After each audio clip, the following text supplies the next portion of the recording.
আমি ব্রাহ্মণের সন্তান, 12 মাসে 13 পূজা করেছি। 33 কোটি দেবদেবী, তুলসীর গাছের তলায় আরো আছে 64 কোটি ভগবান। আমি 21 বছর গবেষণা করে বেদ, পুরাণ, রামায়ণ, মহাভারত, জেন্দাবেস্তা, স্মৃতি শ্রুতি, মনুসংহিতা, শ্রীমৎ ভাগবত গীতা, রাজভোগ আর কালীভোগ ছাড়াও অসংখ্য কিতাবাদির উপরে, সংস্কৃত ভাষার উপরে পাণ্ডিত্য অর্জন করে ডিগ্রি নিয়ে 44,441 খানা মন্ত্র পড়ে 30,000 মন্ত্র মুখস্থ করে দেখলাম তাদের ধর্মগ্রন্থে কোথাও নেই তার কোনো প্রমাণ। একটা প্রমাণ যদি কেউ দেখাতে পারে যে মূর্তির পূজা তাদের কোন ধর্মগ্রন্থে আছে, আমি তার গোলামি করব। একটা মন্ত্র যদি দেখাতে পারে, তাদের বেদ বলে না আসতে প্রতিমা আসতে, আমি সৃষ্টিকর্তা ঈশ্বরের কোনো প্রতিমূর্তি নাই, প্রতিচ্ছবি নাই, আকার নাই, আকৃতি নাই, আমাকে দেখা যায় না, ধরা যায় না, ছোঁয়া যায় না, আমি লাল, নীল, হলুদ নাকি সবুজ তা বুঝাবো। কিন্তু এরপরেও কি তাদেরকে মানাতে পারবো? এরপরেও কি তারা ছাড়বে? কয় পাইছো কই? কয় বাপদাদাই করছে তাই। দলিল বাপদাদা, দলিল বাপদাদা, অথচ ভগবান শ্রীকৃষ্ণের দোহাই দেয়,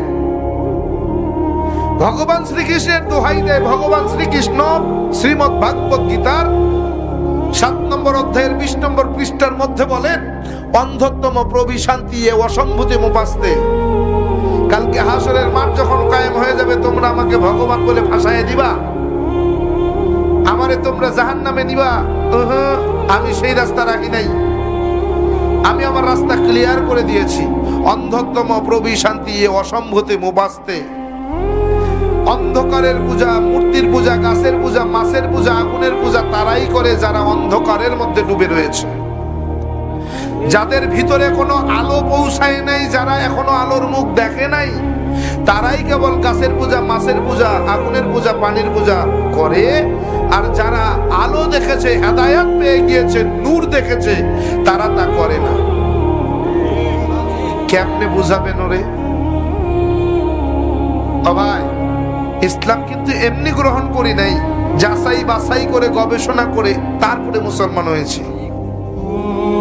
এরকম হাজার হাজার মন্ত্র বলা সম্ভব। কোরআনে হাকিমের 30 পারা 114টি সূরা, 6,666 মতান্তরে 6,238 আয়াতের সঙ্গে এই 30,000 মন্ত্রের হুবহু মিল আছে।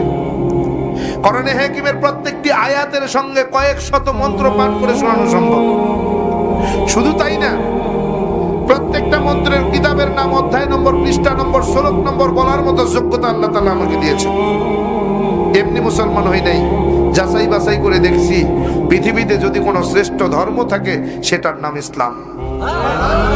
সৃষ্টিকর্তা আল্লাহর পছন্দনীয় যদি কোনো জীবন বিধান থাকে সেটার নাম ইসলাম। ইন্নাদ দীনা ইনদাল্লাহিল ইসলাম।